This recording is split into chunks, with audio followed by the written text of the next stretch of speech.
A few years ago, I watched a TV show called Kevin Can F*** Himself. The show is kind of a dark satire of a sitcom. The main characters are Kevin, the husband, who is kind of an inconsiderate moron, and Allison, the wife, who is just fed up of dealing with Kevin. We, the audience, get to see the world from the perspective of somebody who is enthralled with Kevin, and also somebody who understands Allison very well. The result is kind of a tonal whiplash. What is our one house rule?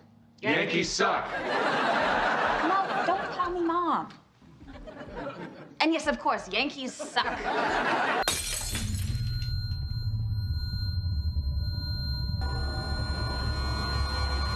Allison feels like her whole life has been wasted on this terrible man, serving his whims and his needs, but not really tending to her own, abandoning her goals and dreams in pursuit of making Kevin happy. So she decides she has to get rid of Kevin, and I don't mean with a divorce. She is, in a manner of speaking, going to make him sleep with the fishes. Unfortunately, Kevin has what you might consider to be plot armor. He has sitcom luck. Everything always goes right for Kevin. None of these attempts work, and if anything, they make everything turn out better for him. Kevin even becomes a local hero because a guy who was sent to kill him gets killed by him instead. This one's on the house. Why? Because the world is going to hell.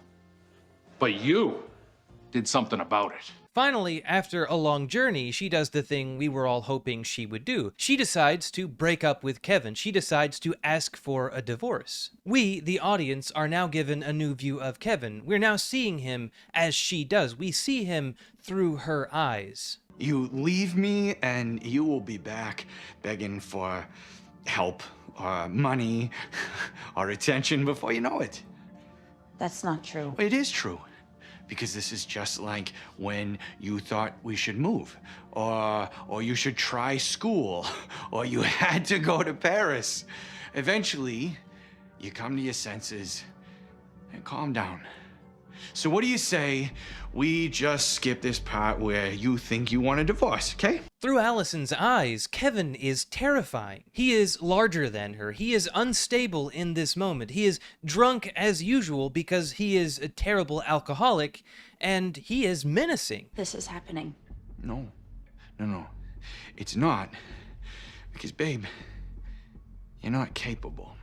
Well, it's not up to you. Allison, everything is up to me. In this moment, it really seems like anything could happen, and we now understand why Allison couldn't just leave before. But she does leave, and Kevin's luck finally runs out.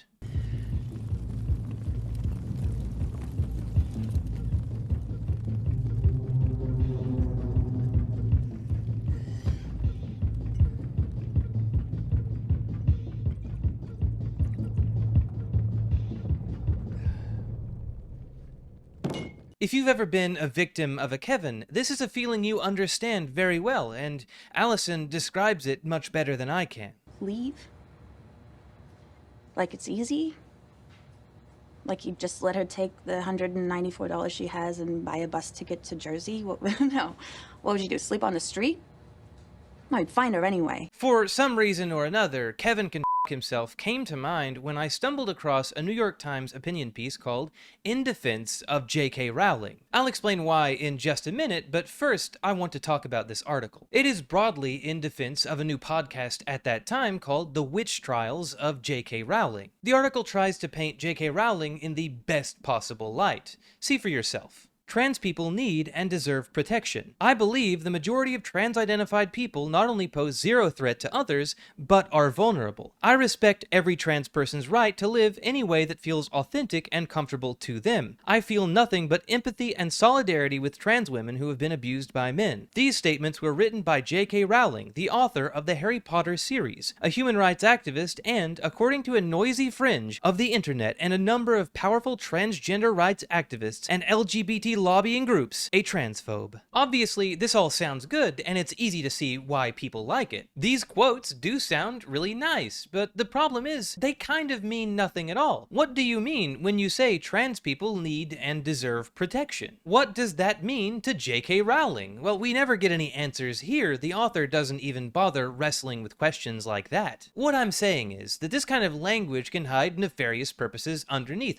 Until a person clarifies what a statement means, you really don't know, and you can't just automatically assume the best. To give you just one example, as imperfect as it may be, back during 2020 when the Black Lives Matter protests were happening, I had a friend say that he was very disturbed by the actions of white police against black men. In the past, he had said some things that were not exactly racist, but a little bit suspicious, a little bit suspect, that left me kind of like, I wonder about that. So when I heard this, I thought, wow, maybe the times really are changing for the better. But then he decided to explain what he meant by that. He explained that there should be blacks only and whites only neighborhoods which the other races simply are not allowed to enter, that black people should be in black only neighborhoods policed by black cops so they're not abused by white cops. And that's insane! It's insanely racist. He turned a statement that initially seemed to be anti-racist into one of the most racist things I've ever heard another person say. Now, I know that media literacy is low and getting lower all the time, so I just want to clarify that I'm not saying J.K. Rowling is racist.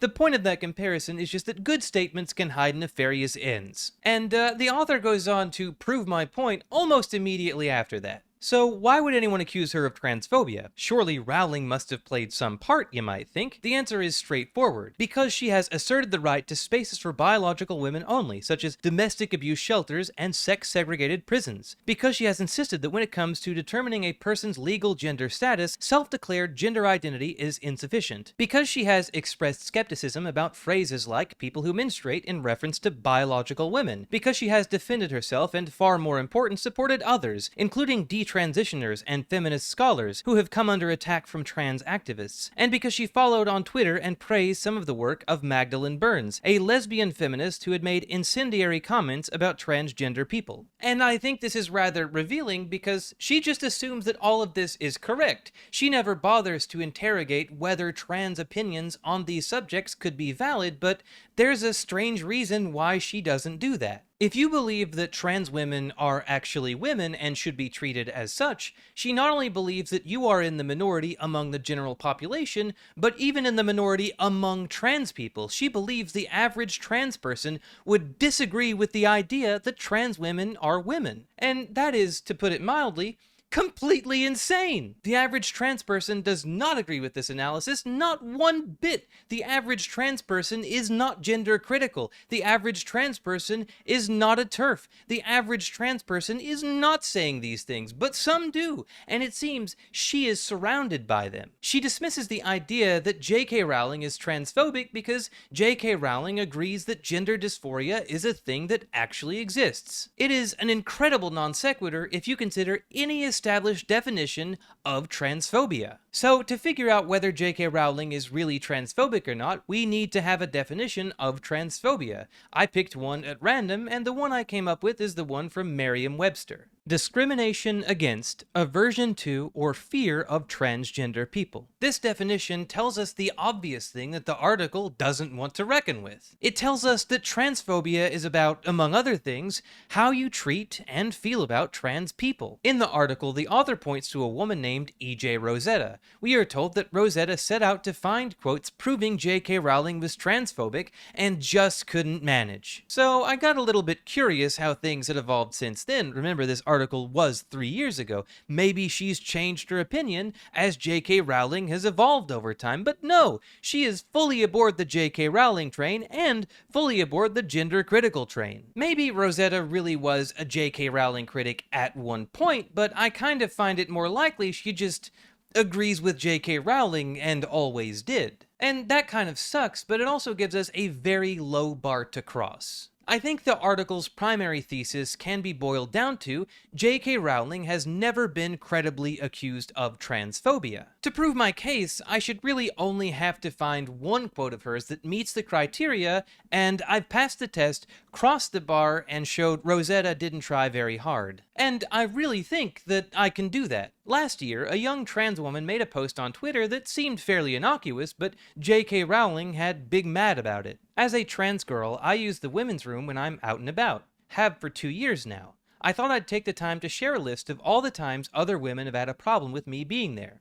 They haven't. Not once. Ever. And I know I probably shouldn't have been, because I have kept up with J.K. Rowling over the years. I know how she is, I know how she talks, I know all about J.K. Rowling at this point, but her response still kind of shocked me for its bluntness. If you were actually a girl or a woman, you'd know exactly why no one's challenged you in the bathroom. Just so the implication is clear, J.K. Rowling is saying women haven't confronted you because they are scared of you. But J.K. Rowling knows nothing about this person other than this person is trans and uses the bathroom they feel safest in. Let's be clear, this trans woman has been accused of nothing terrible. There are no abuse allegations. There are no arrests for public indecency. Nothing of the sort. This trans woman is being demonized for making the choice that best suits her safety needs. If men are really as dangerous as J.K. Rowling thinks they are, would this person be safe among men? The reason I brought up Kevin himself is because I actually see something of J.K. Rowling in this series. I think she never recovered from being abused, and it's hard to hate her for that. J.K. Rowling sees herself as an Allison. She is perpetually engaged in a struggle not just against those who have actually hurt her, but entire categories of people, including men and, especially lately, trans women, who she believes are men. That final scene of Allison versus Kevin is how J.K. Rowling is experiencing the world at all times. And she also universalizes her experience to be the experience of women everywhere. In the mind of J.K. Rowling, every woman who ever encountered a trans woman in a bathroom is Allison. Remember how we defined transphobia a minute ago?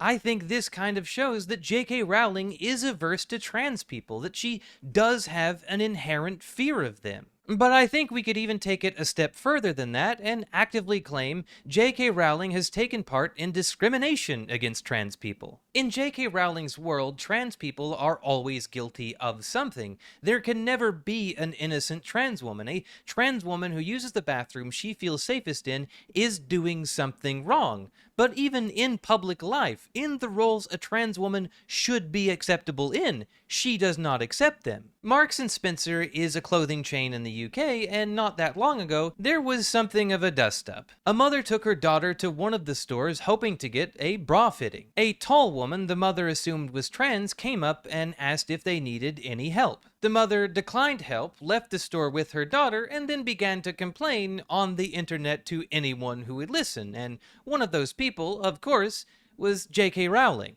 It's time for women to vote with their wallets. If stores like M&S continue to flout the Supreme Court ruling on women-only spaces, prioritizing the wishes of men who want to undress near or help fit bras on teenage girls, a boycott seems appropriate. But the thing is, that's not what actually happened. Marks & Spencer employees work all sections of the store. A man, an actual cisgender male, could come up and ask the same question. The only problem here is that the woman was trans.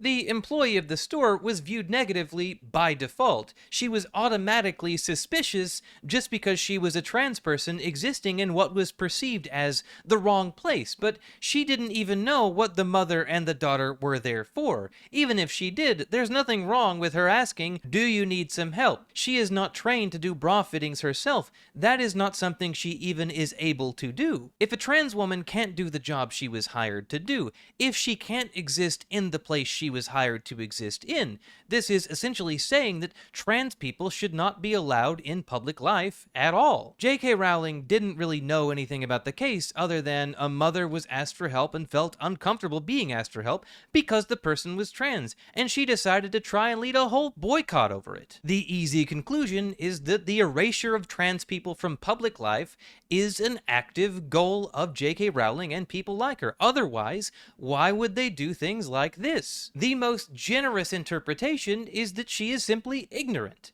But is that one that we really want to make? That she is hyperfixated on this issue and she is simply ignorant?